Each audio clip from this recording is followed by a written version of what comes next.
Bonsoir, bienvenue sur Mon Financier. Après avoir navigué autour de l'équilibre et sans tendance, les marchés européens ont finalement opté pour une légère baisse ce soir, alors que la publication des prix à la consommation, une hausse de seulement 0,5%, renforce la perspective de voir la Banque Centrale Européenne assouplir sa politique monétaire dès la prochaine réunion. Donc c'est jeudi, un assouplissement qui pourrait intervenir donc pour réduire le risque de déflation en Europe. Alors bien sûr, tous les yeux sont rivés sur cette réunion. En attendant jeudi, à Paris, le CAC lui s'inscrit en légère baisse de 0,27%.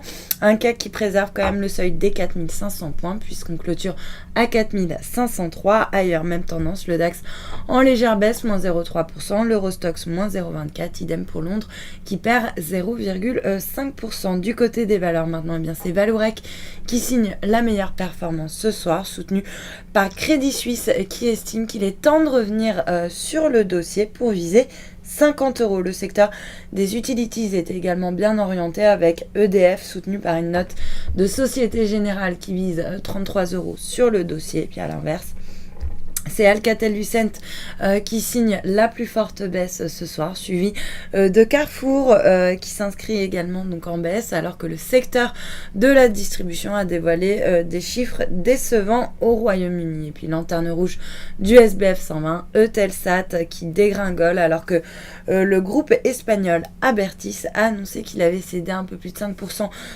du capital pour 275 millions d'euros. Et puis sur le marché d'échange, pas mal de volatilité sur l'euro avec les statistiques donc sur l'inflation, les marchés qui essayent de deviner ce que pourrait annoncer Mario Draghi. Alors bien sûr, tout le monde anticipe une baisse des taux directeurs. L'euro, lui, subit donc un regain de volatilité puisqu'on est allé casser le seuil des 1,36 avant de finalement remonter la pente. Donc là, il s'inscrit en légère hausse ce soir, plus 0,2% à 1,3626. Il grappille également 0,23% face au yen autour des 139,38 yens. Puis à noter que le billet vert, lui, reste à peu près stable face à la devise japonaise autour des 102,33 yens. Et puis pour terminer, l'once d'or qui grappille 0,15% à 1245 $. L'once, voilà pour la clôture des marchés. Passez une excellente soirée. À demain.